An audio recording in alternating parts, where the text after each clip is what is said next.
Okay, you've completed video 2 regarding Edpuzzle training.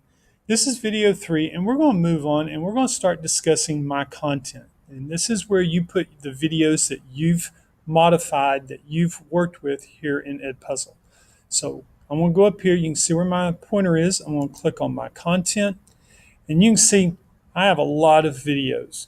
The neat thing about this is you can set up the videos independently, standalone, or you can even put them in folders that you create to help you better organize. You can sit there and move several by clicking right here. You can see how we have this little box. So I could be clicking several at one time and then tell it to move to a folder or assign and share. If I click on assign and share, I've got to first click on a video, for example, this one, click on assign, share, and then again, if I've got multiple classes, I could assign it to more than one. I still have that prevent skipping. I use that a lot, as you can see here, and then due date. Or I can also share with anyone again. I can come in here. I've got a perfect link that I can then sit there and share with my students, or I can embed it in a website, Facebook, Twitter, email. Those are some of the options that you have. The other option you have here in your content is create. This is where you can create working with a new video or upload a video.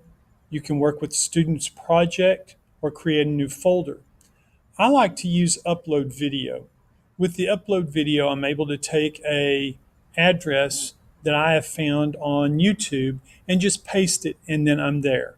If I click on new video though, here I can tie into my school.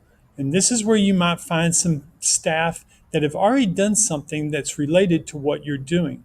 For example, right here, this is something that Thomas Nichols has created. And so I could tie into that and maybe find that it works with my curriculum very well. Here's myself, computers. I did something on that. So another thing though is if I click here on Edpuzzle, there's a lot of people across the nation and the world even that have posted things that they've created using Edpuzzle or working with Edpuzzle. You might want to go through there. You might find something that even already has questions embedded. If you notice here, you'll see the question mark. That indicates there's questions embedded in this video. This one here, they've done audio notes. So if you'll look here, this one means that it's been cropped. It's kind of hard to see, but you can see the scissors up there with questions. So you can see that they're modifying those things and it indicates that. So that might help you in better finding what you're looking for your class. Back here to the left, you'll see we have YouTube, Khan Academy. The list goes on as far as resources that you can use with Edpuzzle easily by choosing that. And then you would click over here, upload. So if I chose something, it would take it there. Now, cancel.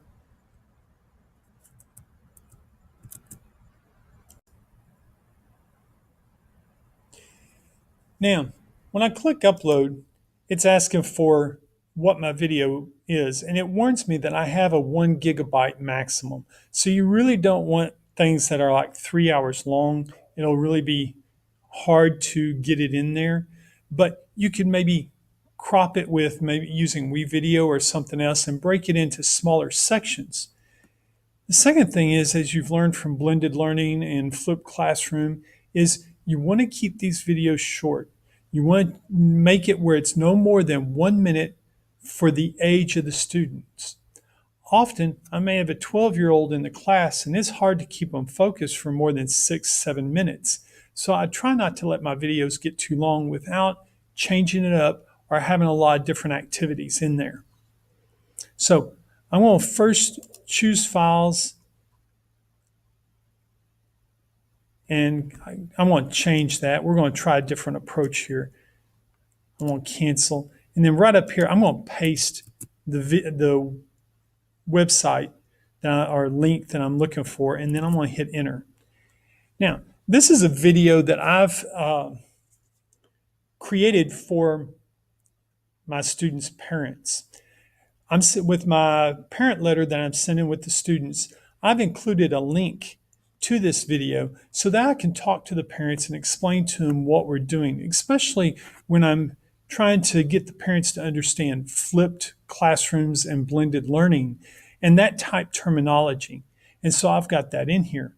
Again, now that I have this video, I can first go in here and crop. And simply moving these markers here at the bottom will sit there and change what part of the video it starts in Edpuzzle. Same with the back. I can shorten it. Maybe I felt like the 20-minute video was too long. I wanted to make it where it was just 8 minutes.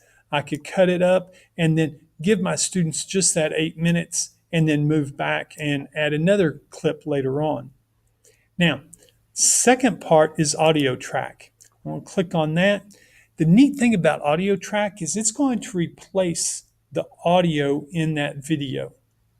So you might have someone that's doing an equation up on the board and you like how they're showing it, but you want to overlay your voice so your students can hear you and how you want to explain what's going on. Very useful that way. Third is audio notes. And this is where you can literally insert a statement, an audio recording. Maybe you want to emphasize the presenter in this video is about to discuss the assassination of the president, and you want them to really focus in on how it's emphasized. Or after a statement, you want to, again, hey, the presenter just talked about this historical event. Make sure you take note that it will be on the next exam. Something to that effect. What I use the most of all these is the quizzes. Now, and let me go back real quick on the audio notes. You can see the microphone here. I can move that to wherever I want that audio note inserted. Now, back to the quizzes. When I click on the question mark, now this has changed color. This was purple, this was orange, green stands for the questions.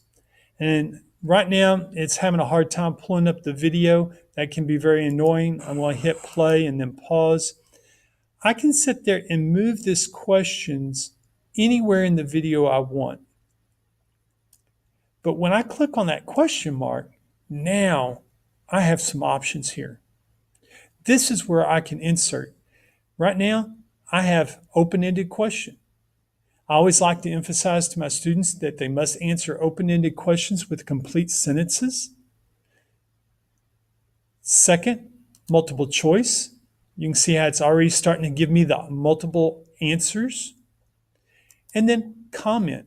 And this is where I can just sit there and make a statement such as raise your hand when you finish this video. Or move on to video number 3. Things like that. So there's a lot of power that you can use with these things. The other things that you can do here is you can use the bold, italics, and underline, superscript and subscript. You can add a link to a website like I did when we were discussing student handbook.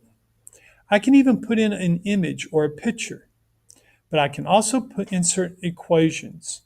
So there's so many different things you could do. I could put an equation in the video that I wanted the students to work out and then have multiple answers further on down. Now, once you have your question put in there, excuse my spelling there, then I need to make sure I click on Save. When I click on Save, it's going to sit there and give me the question and then show me the text box where the students would answer. And then I would either want to edit it, or if I hit continue, then the video will continue on. And I can either pause it, hit the question, and open up the question marks. Frequently, as it goes through this, it's going to be saving what you're doing. But sometimes you might want to go ahead and hit save, and it'll indicate right here, everything is saved. But when you get to the very end of the video and you're through, what you want to do is click on Finish. Once you finish, now you can assign it to a class. You could choose a class or even add a class. You have the option of prevent skipping, adding a due date, or you can even share it with other people, like I've shared with you. There's many different ways you can do this. I'm going to just sit here and add it, assign it to Edpuzzle training. And then when I hit send, now you can see it's been assigned to the Edpuzzle training class.